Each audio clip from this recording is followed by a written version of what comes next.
अगर आप उन लोगों में से हैं जिन्हें कम टाइम में एक अच्छी वैल्यूएबल इंफॉर्मेशन चाहिए, तो this video is for you. So let's get going. Movies में दिखाते हैं कि टाइम ट्रेवल किसी मशीन में बैठ गए हम, जब मन करा आगे चले गए टाइम में, जब मन करा पीछे चले गए। ऐसा कुछ आएगा फ्यूचर में? देखिए, टाइम ट्रैवल करने के 2 मेथड्स हैं अगर आप देखें तो। बेसिकली टाइम ट्रैवल क्या होता है कि आपके लिए और किसी दूसरे पर्सन के लिए टाइम का पेस अलग-अलग है, ठीक है? तो एक तो होता है स्पेशल रिलेटिविटी के थ्रू टाइम ट्रैवल। उसमें ये है कि अगर एक ऑब्जर्वर बहुत ही फास्ट मूव कर रहा है, जैसे कोई भी एस्ट्रोनॉट अगर मान लीजिए बहुत फास्ट मूव कर रहा है, तो उसके लिए टाइम का पेस कम हो जाएगा। तो जब वो पूरा ऐसा घूम के वापस आएगा तो हो सकता है for him there is 1 day but आपके लिए कई ईयर्स बीत चुके हैं। So he has come in the future, ठीक है? और ऐसा भी बोला जाता है कि जैसे-जैसे वो लाइट की स्पीड को अप्रोच करेगा, टाइम का पेस कम होता रहेगा और जैसे ही वो लाइट के एग्ज़ैक्ट स्पीड पे आएगा तो टाइम विल स्टैंड स्टिल और उससे अगर वो फास्ट जाएगा then time will move backwards. So that is the concept. उसके अलावा एक दूसरा कॉन्सेप्ट भी है जिसको बोलते हैं ग्रेविटेशनल टाइम ट्रैवल। वो होता है आइंस्टाइन की जनरल थ्योरी ऑफ रिलेटिविटी से। वो ये बोलता है कि जब आप किसी मैसिव ऑब्जेक्ट के बहुत करीब हैं, तो वहाँ पे आपका टाइम का पेस कम हो जाएगा। तो मान लीजिए आप एक ब्लैक होल के बहुत करीब हैं, तो आप वहाँ पे 1 घंटा लगा के आ गए, तो हो सकता है अर्थ पे 7 साल बीत गए हों, जो आपने इंटरस्टेलर में भी देखा था। उसका रीज़न यही है कि आप एक बहुत ही मैसिव चीज़ के पास में हैं, तो आपके लिए टाइम का पेस कम हो चुका है और दूसरों के लिए टाइम का पेस उतना ही है या फास्ट है। तो होगा क्या कि वहाँ पे 7 इयर्स हो गए हैं, लेकिन आपके लिए 1 आवर ही हुआ है। तो ये हमने इंटरस्टेलर में भी देखा, इट्स थ्योरेटिकली पॉसिबल। इसको बोलते हैं ग्रेविटेशनल टाइम ट्रैवल। तो ये 2 तरह का टाइम ट्रैवल है, बट ये दोनों थ्योरेटिकल हैं। हाँ, मतलब थ्योरेटिकल इन द सेंस हम उनको यूटिलाइज़ नहीं कर पाएँगे या नहीं, वो थ्योरेटिकल है।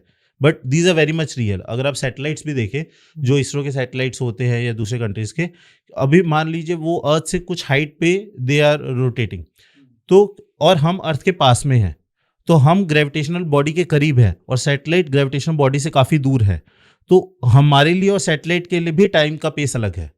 टाइम का पेस उनके लिए जो है वो फास्ट होगा, क्योंकि हम अर्थ के पास हैं, हम ग्रेविटी के पास हैं, तो हमारे लिए टाइम का पेस कम है और क्योंकि वो ग्रेविटी से दूर है तो उनके लिए टाइम का पेस फास्ट है, तो हमारी क्लॉक सिंक्रोनाइज़्ड नहीं है। तो हमें सिंक्रोनाइज़ेशन करना पड़ता है सैटेलाइट्स में। तो इट्स अ रियल इफ़ेक्ट जो कि हम और इवन अगर वो फास्ट भी मूव कर रहे हैं तो वो भी हमें स्पीड में वो लगाना पड़ता है कैलकुलेशन। तो it's a very much real concept. इसको हम एप्लीकेशंस में भी लगाते हैं, बट क्या हम इसका यूज़ करके टाइम ट्रैवल कर पाएंगे, that is still to be seen और उसके लिए टेक्नोलॉजीज अभी डेवलप नहीं है। सर ये किसके अंडर आता है? जैसे हम मूवीज में देखते हैं कि मतलब हमने एक डेट फीड की, एंटर दबाया और वहां पहुंच गए। तो बेसिकली इतना इजी बनाने के लिए machine has to very sophisticated, जिसमें कि ये सारी कैलकुलेशंस हों, टाइम की, स्पीड की, ग्रेविटी की, और वो उन चीज़ों का यूज़ करके it can do it. Maybe time travel जब होगा then this kind of machines will come up, but अभी ऐसा नहीं है। अभी ये सिर्फ थियरीज हैं और इनको प्रैक्टिकली यूज़ करना अभी उतना पॉसिबल नहीं है। सर जैसे कई पॉडकास्ट में फॉरेन के वहाँ पे सुना गया कि जैसे आपने इफेक्ट बताया कि एस्ट्रोनॉट जब जाता है वो तेज होता है हमारे से, मतलब एक तरीके से वो फ्यूचर में चला गया। बेसिकली होता ये है कि अगर वो फास्ट जा रहा है, अगर उसका जो स्पीड है that is close to the speed of light. अभी नहीं है, अभी जो एस्ट्रोनॉट जाते हैं वो स्पीड पे नहीं जाते हैं, ठीक है? लेकिन अगर उनका स्पीड इतना ज़्यादा है कि वो लाइट के कंपैरेटिव है, तो उसके लिए टाइम का जो पेस है वो स्लो हो जाएगा और हमारे लिए उतना ही, हमारे लिए एक स्टैंडर्ड है। तो होगा ये कि जब वो कुछ महीने लगा के अर्थ पे आएगा तो हो सकता है अर्थ पे कुछ ईयर्स बीत चुके हो। तो उस तरीके से the earth he will come back to will be the future earth, will not be the present earth. तो उस तरीके से भी टाइम ट्रैवल पॉसिबल है।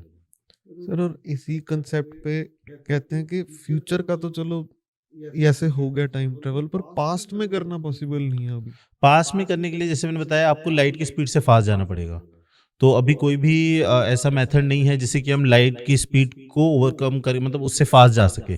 अगर हम लाइट की स्पीड से फास्ट जा सके तो ऐसी थियरीज है कि then time will move backwards for us, तो उस केस में हम पास्ट में भी जा सकते हैं। तो it's all a theoretical concept. Sir travellers कैसे सस्टेन करते हैं अपनी फूड रिक्वायरमेंट्स, कैसे फुलफिल होती हैं स्पेस? हाँ, तो देखिए स्पेस में फूड अरेंज करने की कई टेक्निक्स हैं। तो अगर कोई स्पेसशिप है जो स्पेस में है, तो वो प्री पैकेज्ड फूड यूज़ करते हैं, जिसमें कि ऐसा फूड यूज़ होता है जो कॉम्पैक्ट हो, लाइट वेट हो और इसका शेल्फ लाइफ ज़्यादा हो, so that it can last for many days. उसके अलावा अगर आप इंटरनेशनल स्पेस स्टेशन देखें, तो वहाँ पे क्या है कि वहाँ पे बहुत ही लंबे टाइम तक रिक्वायरमेंट है फूड का, तो वहाँ रीसप्लाई मिशंस किए जाते हैं, जिसमें कि अर्थ से जो भी नेसेसरी फूड सप्लाईज़ हैं, वो वहाँ पे पहुँचाई जाती हैं और रेंडेवू और डॉकिंग करके आईएसएस के साथ जॉइन करके उस स्पेसक्राफ्ट को वहाँ से उनको वो सप्लाईज़ दी जाती है। तो ये 2 मेन मेथड्स हैं। इसके अलावा कुछ स्पेसशिप्स में जो बड़ी होंगी साइज़ में, उसमें स्पेसशिप के ऊपर ही कुछ वेजिटेशन, कुछ प्लांट्स ग्रो किए जाते हैं यूजिंग हाइड्रोपोनिक टेक्निक्स, तो वो भी एक है। तो ये सब वेज़ हैं जिनसे कि फूड प्रोवाइड किया जाता है। स्पेस में ही हम वेजिटेशन करते हैं। हाँ, मतलब ऐसा है कई जगह पे कि हम लोग वहीं पे ही कुछ प्लांट्स ग्रो करते हैं हाइड्रोपोनिक वे में, मिनरल्स वगैरह डाल के उस वाटर में, तो वो भी एक टेक्निक है। जो मेजर खाना है हमारे एस्ट्रोनॉट्स का, वो कहाँ से आता है? वो वहाँ पर उगाने से वो इस पे डिपेंड करता है कि मिशन लाइफ कितना लंबा है। अगर मिशन लाइफ कम है तो आप सिर्फ प्री पैकेज फूड से कर सकते हैं, और आप रीसप्लाई, अगर मिशन लाइफ लंबा है तो या तो आप रीसप्लाई मिशंस करेंगे, जिसमें कि आप जो सप्लाईज है दोबारा से उनके पास भेजेंगे, जैसे आईएसएस के केस में होता है, और या फिर आप ऑन बोर्ड भी अगर आप you can grow some plants, तो that is also one way.